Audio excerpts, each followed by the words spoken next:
नमस्कार, नक्षत्र दुनिया चैनल में आप सभी का हार्दिक स्वागत है।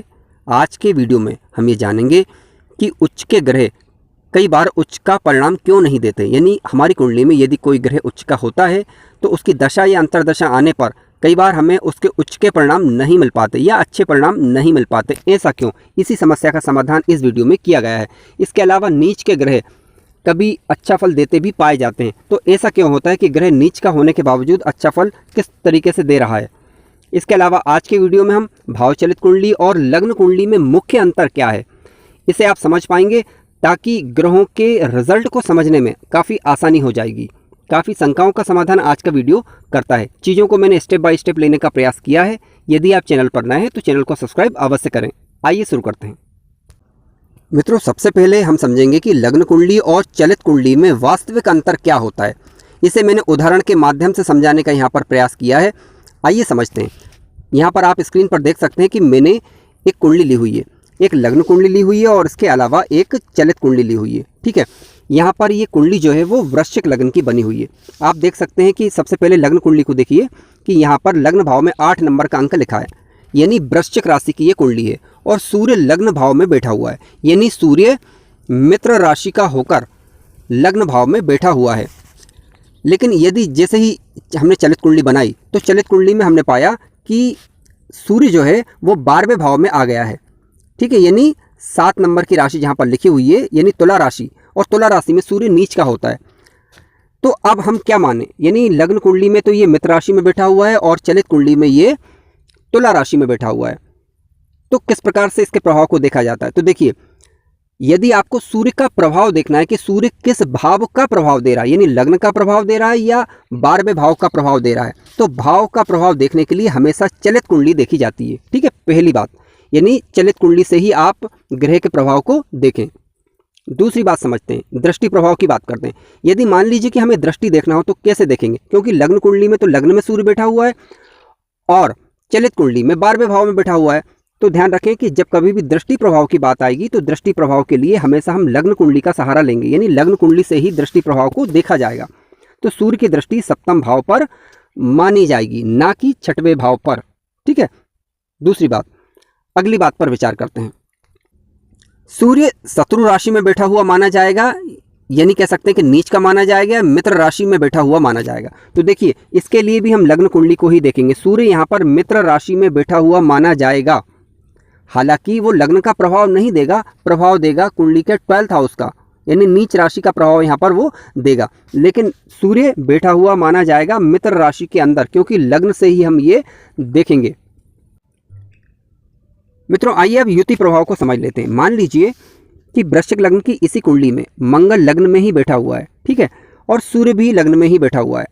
लेकिन आपने देखा कि चलित कुंडली में मंगल लग्न में ही बैठा हुआ है और सूर्य जो है आपका कुंडली के 12th हाउस में चला गया, नीच राशि का होकर बैठ गया। अब सवाल उठता है कि ये युति मानी जाएगी अथवा नहीं। तो देखिए, ग्रह जिस भाव में बैठता है चलित कुंडली के अंदर उसी का प्रभाव दिखाता है।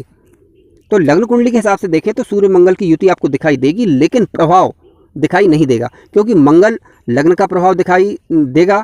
ठीक है, मंगल का जो प्रभाव है वो लग्न का दिखाई देगा आपको, और इसके अलावा सूर्य का प्रभाव तुला राशि में स्थित 12th हाउस का सूर्य का प्रभाव दिखाई देगा।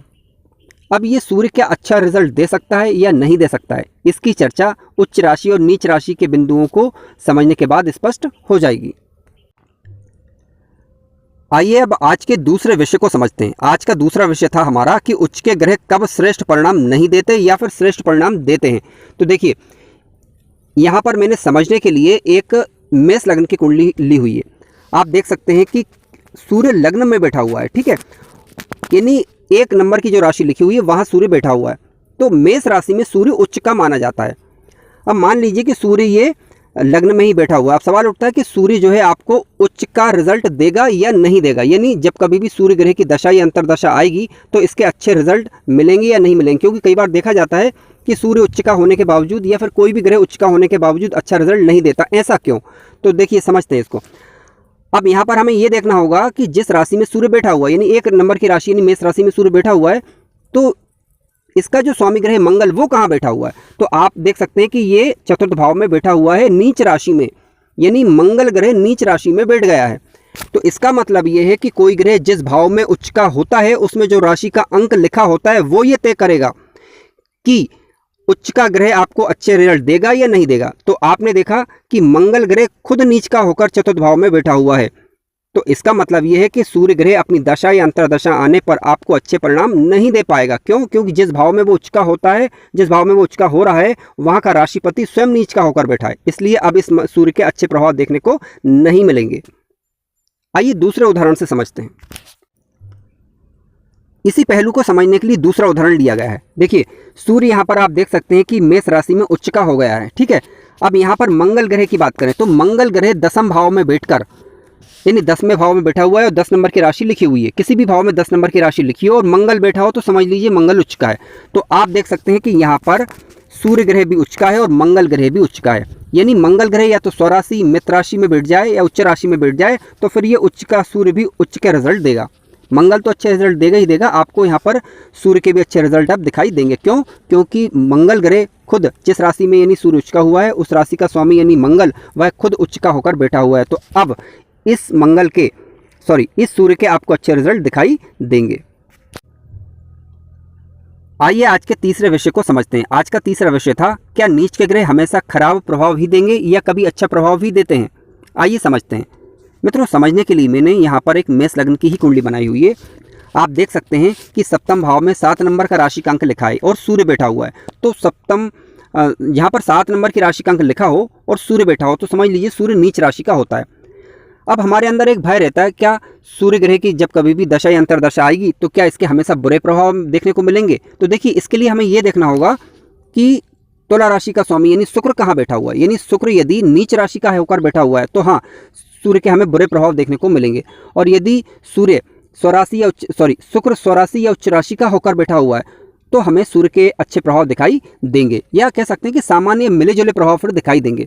आप इस उदाहरण में देख सकते हैं कि यहाँ पर मैंने शुक्र को कुंडली के 2nd हाउस में लिखा है, ठीक है। यहाँ पर राशि का अंक 2 लिखा है, यानी शुक्र स्वराशि का होकर बैठा है। या फिर दूसरे तरीके से आप देखें, मान लीजिए कि शुक्र ग्रह जहाँ 12 नंबर की राशि का अंक लिखा है तो वहाँ पर बैठा हो, यानी 12 नंबर की राशि यानी मीन राशि, और मीन राशि में शुक्र उच्च का माना जाता है। तो शुक्र स्वराशि, उच्च राशि या मित्र राशि का होकर बैठ जाए तो ऐसी स्थिति में सूर्य के हमें निगेटिव रिजल्ट देखने को फिर नहीं मिलेंगे। यदि मान लीजिए ये शुक्र नीच राशि का होकर बैठ जाए तब क्या? आइए समझते हैं। इस उदाहरण में आप देख सकते हैं कि शुक्र यहाँ पर नीच राशि का होकर बैठा हुआ है, यानी कुंडली के 6 हाउस में 6 नंबर का अंक लिखा है, यानी कन्या राशि होगी और कन्या राशि में शुक्र ग्रह नीच का माना जाता है। यानी शुक्र के तो अभी हम बुरे प्रभाव देखने को मिलेंगे ही मिलेंगे, यहाँ पर हमें सूर्य के भी बुरे प्रभाव देखने को मिलेंगे। क्यों? क्योंकि सूर्य स्वयं नीच का है और जिस राशि में बैठा हुआ है, यानी जिस भाव में जो राशि का अंक लिखा है उसका स्वामी ग्रह भी नीच का होकर बैठा हुआ है। हालांकि शुक्र की स्थिति को देखने के लिए हमें बुध की स्थिति पर विचार करना होगा। फिलहाल हम सूर्य को समझ रहे थे, तो सूर्य के यहाँ पर अब नेगेटिव प्रभाव देखने को मिल सकते हैं। मित्रों, वीडियो ज्ञानवर्धक लगा हो तो जरूर लाइक करें और चैनल पर नए हो तो सब्सक्राइब भी करें। धन्यवाद।